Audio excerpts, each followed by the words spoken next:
partir du grand dialogue national. Nous allons à présent recevoir ici au Palais des Congrès de Yaoundé Eric Tchindjé, journaliste de renommée internationale, ancien haut responsable au groupe Banque mondiale et FMI, conseiller de plusieurs chefs d'État africains, acteur de la diaspora. Il participe au grand dialogue national. Eric Tchindjé qui nous a rejoint. Eric, bonjour. Bonjour mon cher. Bonjour. Good morning. Alors, le président de la République a décidé de l'arrêt des poursuites judiciaires en faveur de 333 personnes arrêtées dans le cadre de la crise anglophone. Comment appréciez-vous cette décision du chef de l'État en plein grand dialogue national? C'était très très bien. Il a posé un acte.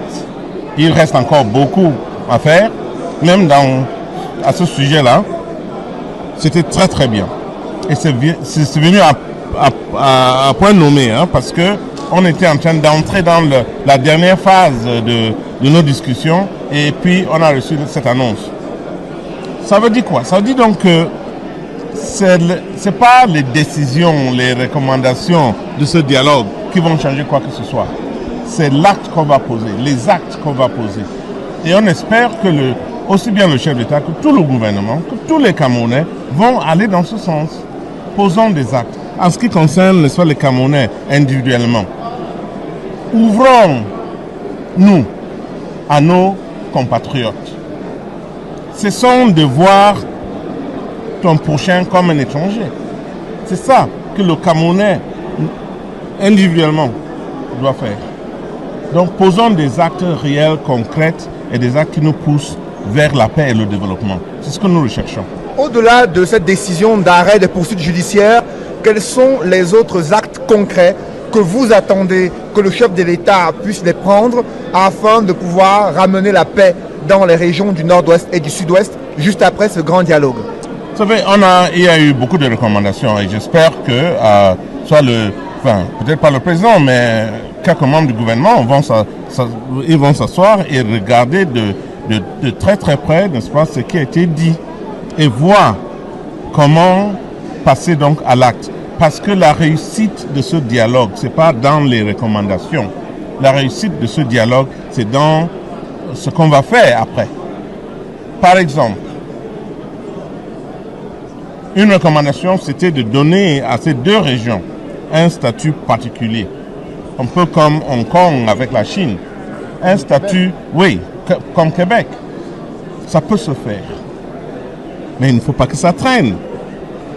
L'Assemblée nationale va se réunir, ils seront en séance ordinaire, plénière, d'ici un mois. Donc pourquoi pas? On a assez de temps pour rédiger les textes et faire passer ce texte-là. Modifier légèrement la Constitution dans le processus. Donc, il y a des actes à poser. Ça, par exemple. La reconstruction. Nous voulons que les enfants reviennent de la brousse. Mais ils vont aller où? Il y a des maisons à construire, il y a des écoles à construire, il y a des hôpitaux, des centres médicaux. Ça coûte de l'argent. L'État n'a pas cet argent-là. Mais si nous tous, nous au niveau de la diaspora, nous avons déjà lancé avec les fonds, nous avons lancé un fonds spécial de la diaspora pour la reconstruction de ces deux provinces. Que tous les Camerounais le font. With regards to the head of state's decision to release some detainees of the Anglophone crisis, you said the head of state had done something, but he still needs to do more. What are you saying? What are you calling on the head of state to release all those who are still detained? There's absolutely no reason why we cannot release everybody who was arrested in Bamenda, in Kumba, in Boya, around the country on account of this Anglophone crisis. There's no reason why we cannot release all of them. There are thousands of them. So 300 is a good number, it's a good beginning, but it is only a beginning. And we should all be saying that it will be good for this country to go back to the beginning. There are some who've committed some atrocities. We are able to have a Truth and Reconciliation Commission. We are able to talk to them, to bring them back into the fold for peace and development. So there's no reason why that isn't happening. Donc, What are other concrete actions that should be taken immediately after this meeting in order to ensure that the recommendations, the resolutions, the propositions from the proposals from this meeting yield concrete fruits, palpable and, of course, concrete results on the ground? You know, this government has a problem of credibility. The government of Cameroon has a problem of credibility. Nobody believes that it is capable of making a commitment and delivering on it. So this dialogue has said a lot of good things have come out of this dialogue, but very few people outside of Cameroon, for sure, and even within Cameroon, believe that these very good proposals will be implemented. So, in answer to your question, let me say that it is important that we get into an implementation mode as of tomorrow, that we start looking at giving the special status to Anglophone Cameroon, to those two regions, that we start looking at fixing our judicial system. There's something that many are not talking about, and there are questions on the content of the special status. What is going to be inside that status? Well, according again, to you, what should be? Let's approach that with good faith. At the bottom, at the end of the day, what people are looking for is government coming closer to citizens. Rapprocher le gouvernement aux citoyens. Bring government closer to people. That's what they're looking for. And if, Anglophones have always felt that the government is somewhere else.